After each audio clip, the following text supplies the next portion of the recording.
हाँ जी। गुड। नमस्ते बच्चों। Quiz time. जैसे हमारे लास्ट टाइम जो रूल्स थे, रूल्स वही के वही रहेंगे। प्रबंध के सिद्धांत वाला चैप्टर आई होप आप रिवाइज करके आए हैं। ओके। ना रूल्स क्या है? Open book quiz, 1 mark for each correct answer, और लास्ट में अपने आप को 2 नंबर एक्स्ट्रा दीजिएगा अगर आपने बुक को ओपन ना किया हो। अपने मार्क्स नोट करते जाइएगा। Okay, start. चलिए, पहला पार्ट बताइए, प्रबंध के सिद्धांतों की कौन सी प्रकृति है या कौन सी विशेषता है? उसकी हेडिंग बतानी है आपको, हेडिंग आपको पहचाननी है। पहला, मैं हर तरह के संगठन में और संगठन के प्रत्येक स्तर पर, यानी कि सिद्धांतों का प्रयोग प्रबंध के हर तरह के संगठन में और संगठन के प्रत्येक स्तर पर किया जाता है। क्या कहलाता है? कौन सी विशेषता है वो? पहचान ली? ओके, द आंसर इज सर्व प्रयुक्त। जिसका सही है अपने आप को 1 नंबर दे लो, गलत है तो नहीं। ओके, क्वेश्चन नंबर 2, ये केवल मार्गदर्शक है, कोई ठोस परिणाम नहीं। केवल मार्गदर्शक, कोई ठोस परिणाम नहीं। क्या है इसका करेक्ट आंसर? जल्दी से इसका करेक्ट आंसर लिख लीजिए।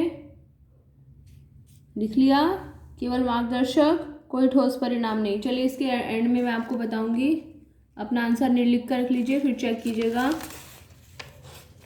सिद्धांतों में आवश्यकता अनुसार परिवर्तन किया जा सकता है, यानी कि कौन सी विशेषता है जो ये बताती है कि सिद्धांतों में आवश्यकता पड़ने पर परिवर्तन किया जा सकता है और फिर उसका इस्तेमाल किया जा सकता है। हेडिंग लिख लीजिए, क्या हेडिंग होगी? आंसर वीडियो के अंत में हम डिस्कस करेंगे।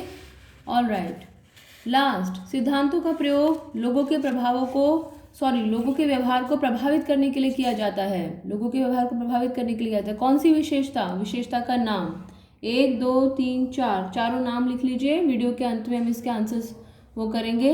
नेक्स्ट, अब बताना है प्रबंध का कौन सा सिद्धांत, वो कौन सा सिद्धांत है जो ये कहता है कि संगठन में आवश्यक नियम व नौकरी की शर्तों का पालन करना चाहिए। उस सिद्धांत का नाम लिखिए। क्वेश्चन नंबर 2, एक व्यक्ति को केवल एक ही अधिकारी से आदेश निर्देश प्राप्त होने चाहिए। अगर उसे एक से ज़्यादा अधिकारियों से आदेश निर्देश प्राप्त होते हैं तो वो गलत है। केवल एक ही अधिकारी से आदेश निर्देश प्राप्त होने चाहिए। उस सिद्धांत का नाम, कौन सा सिद्धांत? केवल सिद्धांत का नाम लिख लीजिए। हर काम को छोटे छोटे हिस्सों में विभाजित करना चाहिए और हर कार्य के लिए एक विशिष्ट व्यक्ति को नियुक्त करना चाहिए। हेनरी फ्योल के प्रबंध का कौन सा सिद्धांत? नाम लिख लीजिए फटाफट। और ये कौन सा सिद्धांत है? कर्मचारी को जाति, धर्म, लिंग, राष्ट्रीयता या भाषा के आधार पर उसमें कोई अंतर्भेद नहीं करना चाहिए। कौन सा सिद्धांत? केवल उसकी हेडिंग चाहिए। लास्ट, मैं के स्थान पर हम शब्द का प्रयोग करना। प्रबंध का कौन सा सिद्धांत? हेनरी फ्योल के प्रबंध का कौन सा सिद्धांत?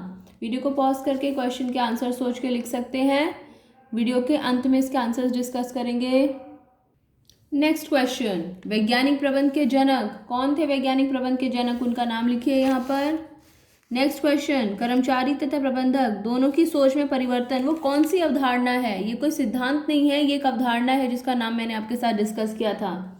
कर्मचारी तथा प्रबंधक दोनों की सोच में परिवर्तन क्या कहलाता है? नेक्स्ट, वैज्ञानिक प्रबंध का क्रियात्मक विशिष्टीकरण हेनरी फ्योल के कौन से सिद्धांत का उल्लंघन करता है? क्रियात्मक विशिष्टीकरण जिसमें कि एक कर्मचारी को 8 लोगों से आदेश निर्देश प्राप्त होते हैं, हेनरी फ्योल के कौन से सिद्धांत का उल्लंघन करता है? उस सिद्धांत का नाम लिखना है आपको यहाँ पर। ओके, नेक्स्ट क्वेश्चन, और वैज्ञानिक प्रबंध का क्रियात्मक विशिष्टीकरण हेनरी फ्योल के कौन से सिद्धांत का पालन करता है? ये भी बताना है, सोचिएगा, देखिएगा।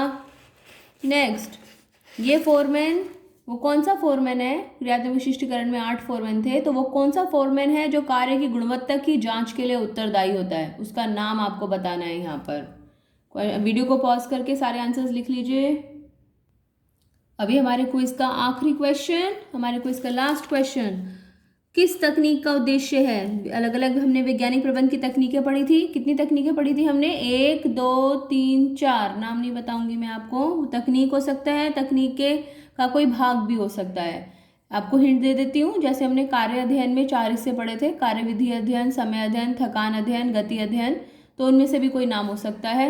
इसका नहीं, बाकियों का भी मैं कह रही हूँ। चलिए, उत्पाद या उसके किसी भाग को परस्पर बदल लेने की योग्यता स्थापित करना कौन सी तकनीक का उद्देश्य होता है? उत्पाद या उसके किसी भाग को परस्पर बदल लेने की योग्यता स्थापित करना। ओपन बुक है, ढूंढ के भी लिख सकते हो। नेक्स्ट, व्यर्थ की किस्मों, आकार और आयामों को समाप्त करना कौन सी तकनीक का उद्देश्य होता है? बेकार की किस्में, आकार और आयामों को समाप्त करना कौन सी तकनीक का उद्देश्य होता है? नेक्स्ट, कार्य करने की सर्वश्रेष्ठ विधि ढूंढना कौन सी तकनीक का उद्देश्य होता है? ढूंढ के लिखिए। विभिन्न मुद्राओं का और उनकी गति का अध्ययन करना कौन सी तकनीक का उद्देश्य होता है? और कौन सी तकनीक का उद्देश्य होता है? कर्मचारियों की संख्या का पता लगाना। लास्ट पॉइंट, लास्ट, कुशल और अकुशल कर्मचारी में भेद करना वैज्ञानिक प्रबंध की कौन सी तकनीक है जो कुशल कर्मचारी को अकुशल कर्मचारी से अलग करती है? ओके, जल्दी से इन सारे क्वेश्चंस के आंसर्स लिख लीजिए, फिर मैच करेंगे आपके कितने क्वेश्चन के आंसर्स ठीक हैं। वीडियो को पॉज कीजिए, आंसर्स लिख के अब सॉल्यूशन डिस्कस करेंगे। चलिए अपने आंसर्स टैली कीजिए, कौन कौन सा ठीक है। हर तरह के संगठन में, संगठन के प्रत्येक स्तर पर, इसका आंसर सर्वप्रयुक्त। केवल मार्गदर्शक, कोई ठोस परिणाम नहीं, इसका आंसर सामान्य मार्गदर्शन। अगर ठीक है तो 1 नंबर दे लो अपने आप को। सिद्धांतों में आवश्यकता अनुसार परिवर्तन किया जा सकता है, लोचपूर्ण।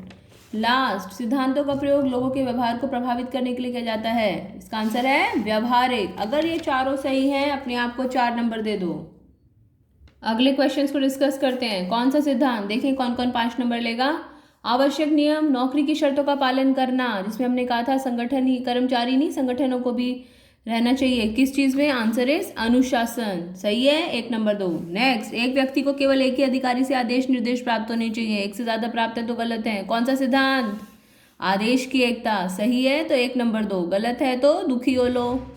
हर कार्य को छोटे छोटे हिस्सों में बांटना चाहिए, कार्य विभाजन। और जाति, धर्म, लिंग, राष्ट्रीयता और भाषा के आधार पर अंतर्भेद नहीं होना चाहिए, समता का सिद्धांत। लास्ट, मैं के स्थान पर हम शब्द का प्रयोग, कौन सा सिद्धांत? सहयोग की भावना। 1 2 3 4 5, पांचों सही है तो 5 नंबर दो। हाँ जी, वैज्ञानिक प्रबंध के जनक FW टेलर। कर्मचारी तथा प्रबंधक दोनों की सोच में परिवर्तन, मानसिक क्रांति। ये पता नहीं आप में से कितने लोग सही कर पाए होंगे। वैज्ञानिक प्रबंध का क्रियात्मक विशिष्टीकरण, कौन से सिद्धांत का उल्लंघन? आदेश की एकता। और कौन से सिद्धांत का पालन? कार्य विभाजन, क्योंकि हर काम को छोटे छोटे हिस्सों में बांटता है। फोरमैन का कार्य है कि गुणवत्ता की जांच, कौन सा फोरमैन है जो गुणवत्ता की जांच के लिए उत्तरदायी होता है? निरीक्षक, उत्पादन विभाग में काम करता है ये। सही है तो 5 नंबर दीजिए अपने आप को। लास्ट राउंड, किस तकनीक का उद्देश्य है? उत्पाद या उसके किसी भाग को परस्पर बदल लेने की योग्यता, ऐसे कि बिल्कुल क्वालिटी में सेम। प्रमापीकरण, व्यर्थ की किस्मों, आयामों को समाप्त करना, सरलीकरण, कार्य करने की सर्वश्रेष्ठ विधि ढूंढना, कार्य अध्ययन, विभिन्न मुद्राओं और गति का अध्ययन करना, नाम से ही पता चल रहा है गति अध्ययन। और कर्मचारियों की संख्या का पता लगाना, मैंने एग्जाम्पल भी दिया था इसमें आपको, समय अध्ययन। लास्ट पॉइंट, कुशल और अकुशल कर्मचारी में भेद करना, विभेदात्मक पारिश्रमिक प्रणाली। अगर किताब नहीं खोली 2 नंबर एक्स्ट्रा। अपने नाम और मार्क्स ऐसे लिख के मेरे पास भेजना, और जल्दी से जल्दी भेजना प्लीज़, बहुत टाइम लगाते हो आप भेजने में, असाइनमेंट्स को भी देना। चलिए, थैंक यू।